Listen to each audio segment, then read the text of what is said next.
Hello and welcome to In Depth. My name is Aditi Nagpal Girotra. March 3rd is the birth anniversary of Jamsetji Nusserwanji Tata, India's iconic entrepreneur, builder and legendary philanthropist, whose values and principles have been kept alive by the Tata Group for scores of years now. Born in 1839, Jamsetji Nusserwanji Tata's ambitious efforts helped catapult India into the League of Industrialized Countries. They gave India entire cities that are today the manufacturing hubs of the country. Jamsetji Tata is regarded as a legendary father of Indian industry. So influential was he that in the world of industry, Jawaharlal Nehru referred to Tata as a one-man planning commission. But Jamsetji Tata was more than just the entrepreneur. He was a patriot and a humanist whose ideals and vision shaped an exceptional business conglomerate. In today's In-Depth, we talk about the man who created cities of steel, whose ideas shaped the ways of modern life of citizens, and whose philanthropy and values of humanity gave a better deal for its workers.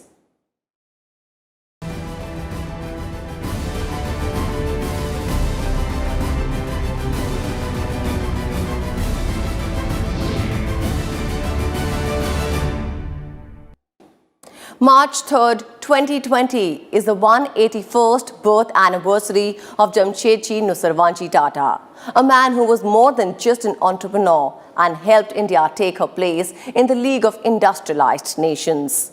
His vision inspired the steel and power industry in India, set the foundation for technical education, and helped the country leapfrog to the ranks of industrialized nations.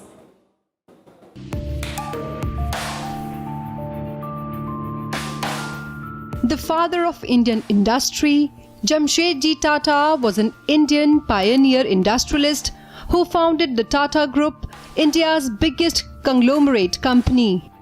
Jamsetji Tata was born to Nusserwanji and Jeevanbai Tata on 3rd March 1839 in Navsari, a city in the South Gujarat. Jamsetji Tata had a formal Western education because his parents saw that he was gifted with special mental arithmetic from a young age. For a more modern education, he was later sent to Bombay. Though he started working with his father at an early age of 14, Jamsetji's real contribution came only after he had graduated in the year 1858. At a time when India was still recovering from the revolt of 1857, Jamsetji helped in taking his father's business abroad by setting up branches in Japan, China, Europe and the United States. Then in 1859, Jamsetji Tata went to Hong Kong to expand his father's business. In 1868, aged 29, after 9 years of working with his father, Jamsetji started a trading company with a capital of 21,000 rupees that later evolved into the Tata Group. He had 4 goals in life: setting up an iron and steel company, a world-class learning institution, a unique hotel and a hydroelectric plant. In 1872, he focused on cotton manufacturing and subsequently founded mills at Nagpur, Bombay and Kurla. It was very unusual of a person coming from a priestly family in the Parsi community to get into business, but with his education and entrepreneurial skill, Jamsetji Tata started the House of Tatas. He went abroad, he got collaborations, he somehow found a way to get around the British rules, and his ambition was to start an iron plant, a cotton plant, a top-class hotel and other companies. To this extent, Tata did succeed. The original founder of this house, Jamsetji Tata, and that's why we have a massive, the biggest corporation perhaps in India of Tata Company. An adventurous and ambitious young man, he dreamed of building an iron and steel company. The iron and steel idea was sparked when Jamsetji was on a trip to Manchester to check out new machinery for his textile mill. By the early 1880s, the idea took a shape when Jamsetji Tata met Swami Vivekananda on a ship in 1893, where they discussed Tata's plan of bringing the steel industry to India. Impressed by Vivekananda's views on science and leadership abilities, Tata wanted him to guide his campaign in establishing a research institute in India. In 1901, Jamsetji began organizing India's first large-scale ironworks, and 6 years later, these were incorporated as the Tata Iron and Steel Company, now known as Tata Steel. It was here that Jamsetji offered Indians shorter working hours, well-ventilated workplaces, and provident fund and gratuity long before they became compulsory in the West. In 1902, it was Tata's vision of meeting all the needs of the workers in one place that was eventually reflected in the township of Jamshedpur. Tata Iron and Steel Company Limited is Asia's first and India's largest steel company, became world's fifth largest steel company after it acquired Chorus Group, producing 28 million tons of steel annually. In 1906, he also planned for the Bombay area hydroelectric power plants that became the Tata Power Company. You see, at that time there were very few Indian businessmen. All the manufactured goods required in India were coming either from Manchester, Lancashire, or from some European sources. The British at that time had a vested interest in seeing that Indian industry did not take off. They viewed India with its huge market as a good source for their revenues. Evading all these regulations, all these rules, Jamsetji Tata set up a steel plant in Jamshedpur, which is now in modern day Jharkhand, and that was one of the biggest enterprises in Asia even at that time. Similarly, he was a pioneer in setting up cotton industry using the agriculture products coming from the Deccan area, Gujarat, Maharashtra, and most famously, he set up the first spinning mill in Nagpur. These were the highlights of his life. Jamsetji Tata continued to be an important figure in the industrial world, even in his later stages of life. Later on, Tata became a strong supporter of Swadeshism. The Swadeshi movement did not start until 1905. However, Jamsetji Tata represented these same principles throughout the time he was alive. Swadeshi was a political movement in British India that encouraged the production of domestic goods and the boycott of imported goods. While on a business trip to Germany in 1900, Jamsetji became seriously ill there and passed away on May 19, 1904. Bureau Report, Rajya Sabha TV. India remembers Jamsetji Tata as one of the biggest founders of modern India. He is credited with planning Jamshedpur, one of the first industrial plant cities of India. Jamsetji's plan was for a city extended, where the workers existed not only to provide the labor for the industry, but also to be the rightful recipients of the comforts and conveniences a city could provide. It was a culmination of all the ideas that formed part of his vision for his work in Bombay. Jamsetji Nusserwanji Tata's actions as a passionate citizen of Bombay were devoted to building a better life for the residents of the city. Down the ages, they also reflected the Tata Group's core values. Jamsetji Tata built the most recognized and iconic structures of Bombay, one of them being the Taj Mahal Hotel. Overlooking the gateway of India, the hotel is intertwined with the history of the metropolis itself. Jamsetji is said to have developed the idea of the Taj more out of patriotism and his love for the city than as a commercial proposition, because he firmly believed that Bombay needed to have a big hotel. Bombay also saw Jamsetji's skills as a builder of cities. The need for suitable and affordable accommodation for Englishmen of modest means promoted him to build the Gymkhana Chambers, a block of 16 flats in the fort areas of Bombay. As his financial status improved, he wanted to build houses to rent out at affordable rates and reduce congestion in the city. For this, he worked to reclaim vast tracts of land from the Mahim Creek between the suburbs of Bandra and Santa Cruz. In 1887, Jamsetji acquired the Sikh Dharamsi Mills. He called it the Swadeshi Mills, and saw it as India's solution to be economically self-reliant through the industrialization of the country. The next few struggle-filled years saw Jamsetji invest in new machinery and the latest technology. More importantly, he introduced a slew of novel employee welfare measures in Bombay at the Swadeshi mills. They included mills with improved light and ventilation, accommodation with decent sanitation, grains at cost price, medical facilities, and also pension and provident funds for the employees. In 1896, Bombay fell victim to the bubonic plague. Leading citizens, including Jamsetji Tata, accompanied the squads of soldiers, police, and medical teams that went out to fight the plague and allay the fears of the public.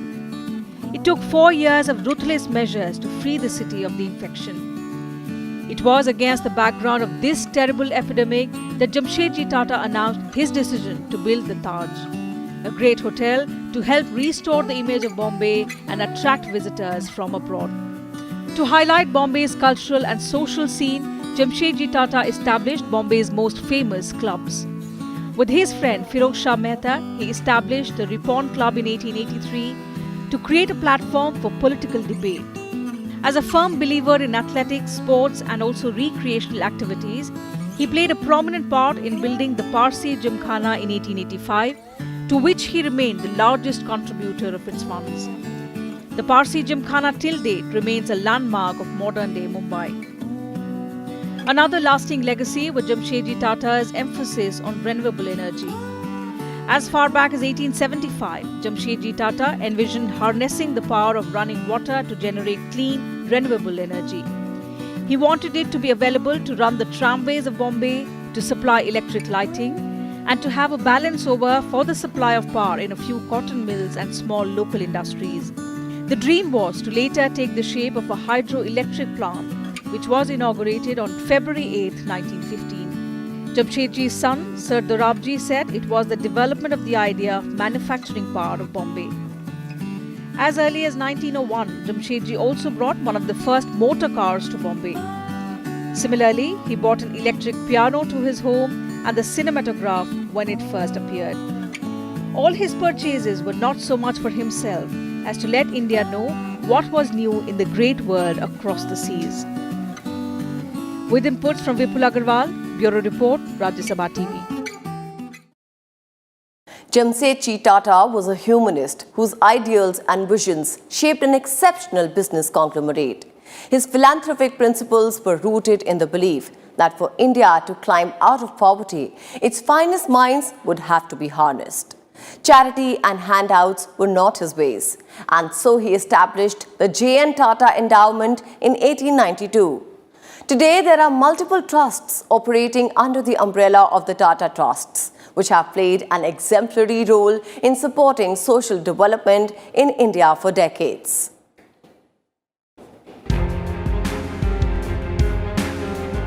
Giving back to the society was Jamsetji's passion and his legacy.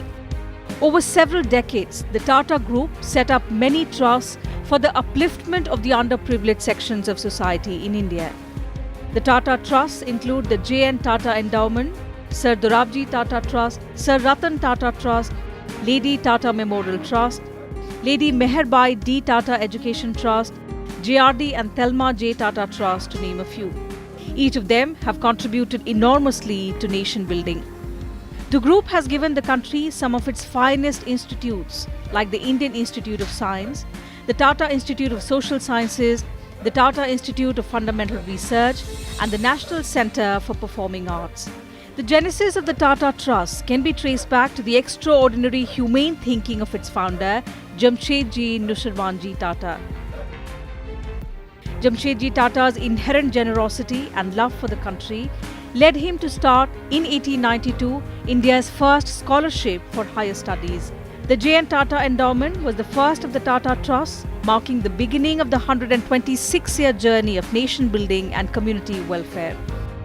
Like you see, now you have post 1991 when the Cadbury report came in, CSR became a ticking activity. But Tata Group has been doing CSR activity from the very beginning, almost from 1868 onwards, more going from 1902 onwards when they expanded their business. So now, as I said, when they were allowing to set up steel plants or chemical plants or textile industry or FMCG group industries. Now, most of these plants which they were setting up were in completely barren lands. There was nothing available at all, and since they had a huge workforce to work, they had to create facilities. So, out of their consciousness, they created schools, they created charitable institutions, they created areas, habitations, they created villages.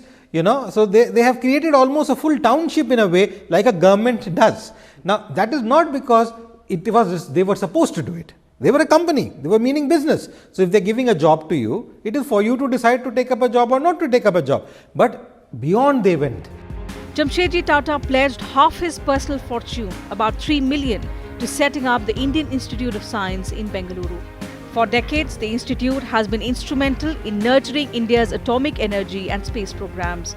Several of India's foremost scientists have been closely associated with the institute, including Nobel laureate C.V. Raman, Homi J. Bhabha, Vikram Sarabhai and Bharat Ratna awardee C.N.R. Rao. Jamsetji's value and love for the country were passed on to his sons Dorabji and Ratanji as well. An equally committed philanthropist, Dorabji established Sir Dorabji Tata Trust in 1932 to advance learning and research. His entire fortune of 10 million was pledged to the Sir Dorabji Tata Trust.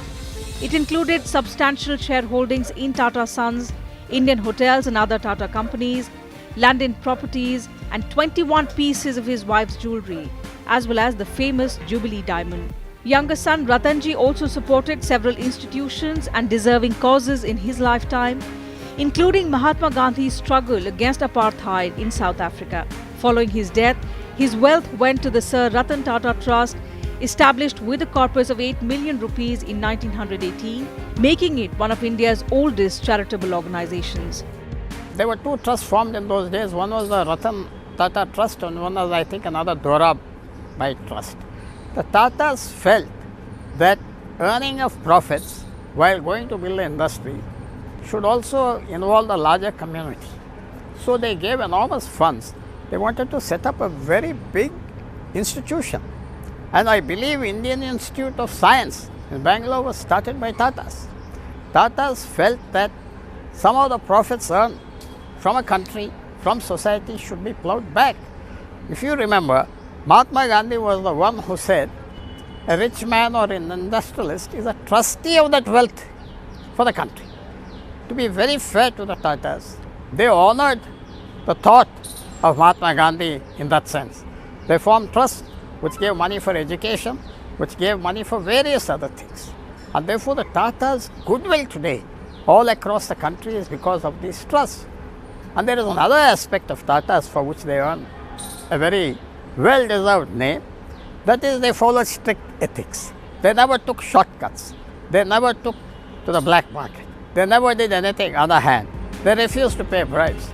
Dorabji Tata also set up the Lady Tata Memorial Trust in his wife's memory, which he endowed with a corpus for research in leukemia. The Lady Meherbai D. Tata Education Trust was formed to train women in hygiene, health and social welfare.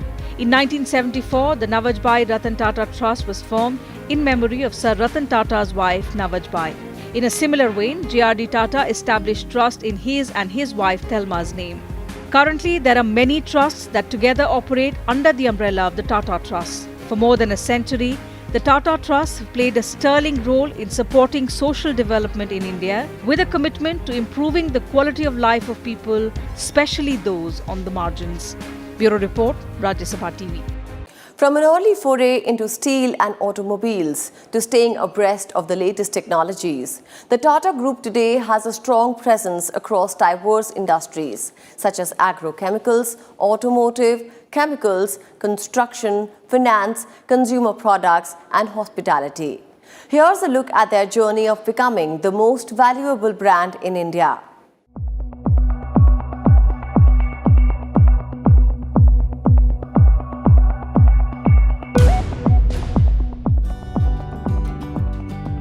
Founded by Jamsetji Nusserwanji Tata in 1868 and headquartered in Mumbai, the Tata Group is a global business conglomerate operating in over 100 countries across 6 continents. In 1902, the group incorporated the Indian Hotels Company to commission the Taj Mahal Palace and Tower, the first luxury hotel in India, which opened the following year. After Jamsetji's death in 1904, his son Dorab Tata took over as chairman of the Tata Group. Under Dorab's leadership, the group quickly diversified, venturing into a vast array of new industries, including steel, electricity, education, consumer goods, and aviation. Following Dorab's death in 1932, Nauroji Saklatwala became the group's chair. 6 years later, Jahangir Ratanji Dadabhai Tata, better known as JRD Tata, took over the position. His continued expansion of the company into new sectors such as chemicals, technology, cosmetics, marketing, engineering and manufacturing, tea and software services earned Tata Group international recognition. In 1945, the Tata Group established the Tata Engineering and Locomotive Company to manufacture engineering and locomotive products. It was renamed Tata Motors in 2003. In 1991, JRD's nephew Ratan Tata succeeded him as chairman of the Tata Group. Upon assuming leadership of the conglomerate, Ratan Tata aggressively sought to expand it and increasingly focused on globalizing the group's businesses. In 2000, the group acquired London-based Tetley Tea and in 2004 bought the truck manufacturing operations of South Korea's Daewoo Motors. In 2001, Tata Group partnered with American International Group Incorporated or AIG to create the insurance company Tata AIG. In 2007, Tata Steel completed the biggest corporate takeover by an Indian company when it acquired the giant Anglo-Dutch steel manufacturer Chorus Group. In 2008, the company made headlines worldwide in the automotive sector. On January 10, 2008, Tata Motors officially launched Nano, a tiny rear-engine pod-shaped vehicle which was touted as the cheapest car in the world, priced at 1 lakh rupees. The first Nano hit the road in India in July 2009. Tata Motors purchased elite British brands Jaguar and Land Rover from the Ford Motor Company in 2008. 4 years later, Ratan Tata retired and was succeeded by Cyrus Mistry. Mistry was abruptly dismissed as chairman in October 2016, reportedly over disagreements with members of the Tata family regarding business strategy, and Ratan Tata returned to the position on an interim basis. Ratan Tata's second stint as chairman ended in January 2017 when Natarajan Chandrasekharan was appointed to the position. In September 2017, the Tata Group announced plans to merge its European steel-making operations with those of the German steelmaker Thyssen Group. The deal was finalized in June 2018, creating Europe's second-largest steel company after ArcelorMittal. At that time, there were hardly 24 companies when JRD Tata, Jahangir Tata, the famous man who got even the Bharat Ratna, took over. By the time he left, I believe there were nearly 100 corporate conglomerates which Tatas were operating, including Tata Consultancy Services, which is the biggest corporate unit because it deals in software, was way ahead of its time. But a company like Tata's felt they needed a consultancy company, and that a big company can give consultancy services to a whole host of industries. All those companies are thriving today, including Tata Motors was started by JRD Tata, which made trucks for the first time with a collaboration with Mercedes-Benz. The first trucks made in India were Tata Mercedes-Benz. So they were great pioneers, they brought industry, and they were able to take technology from abroad, adapt it to India, make it a success here, and thrive.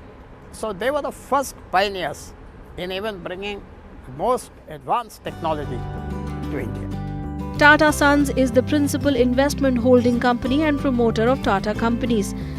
It holds the bulk of shareholding in the Tata Group of companies with land holdings across India, including tea estates and steel plants.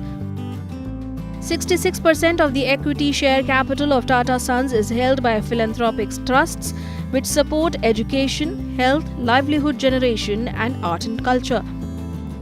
In 2018-19, the revenue of Tata companies taken together was $113 billion or 7,92,710 crore rupees. These companies collectively employ over 7,20,000 people. Each Tata company or enterprise operates independently under the guidance and supervision of its own board of directors. There are 28 publicly listed Tata enterprises with a combined market capitalization of over $160 billion or 11,10,308 crore rupees as on March 31, 2019. The Tata brand has been ranked as India's most valuable in the Brand Finance India 100 2019 report. The total value of brand Tata has risen by 37% to $19.6 billion as compared to $14.2 billion in 2018, surpassing the combined value of the second and third most valued brands in India. I think the achievements are countless, but in my opinion, a few of them are that firstly, it has taken to the world that even family businesses can be corporately run, professionally run. Second thing is, it has taken the brand India globally. So, this is one company which has been consistent, growing, not been defaulting and has been taking over businesses globally world over. If you look at the hotel business which they started way back in the 1900s, early 1900s. Now, this hotel group has hotels across the world. They have properties which they own across the world. It is not giving a title. They are actually owning these properties. So, they are setting up business across the globe. Tata Tately, which is a big group company. Now, this was a UK, it's almost about 30, 35, 40 years. Now, they have this merger working very well. Tata Chorus was a big. Similarly, there was the car company with Jaguar which they took over. The economy was in recession. They did not still relieve people. They did not close down the company. They made it work up. And so, what they believe in is an ongoing concern. And this is something which is very special with this group. The 5 core Tata values that have helped their business to grow are integrity, which encourages them to be fair, honest, transparent and ethical in their conduct, and everything that must stand the test of public scrutiny. Responsibility, which means integrating environmental and social principles in businesses and ensure to always give back to the people or society. Excellence, which means to be passionate about achieving the highest standards of quality by promoting meritocracy. Pioneering, to be bold and agile, courageously take on challenges by using deep customer insight to develop innovative solutions. And fifth, unity, invest in people and partners, enable continuous learning and build caring and collaborative relationships based on trust and mutual respect. Tata has always been a values-driven organization. These values continue to direct the growth and business of Tata companies. With inputs from Vipul Agarwal, Bureau Report, Rajya Sabha TV. So with this, it's a wrap on this edition of In Depth. Thank you so much for joining us.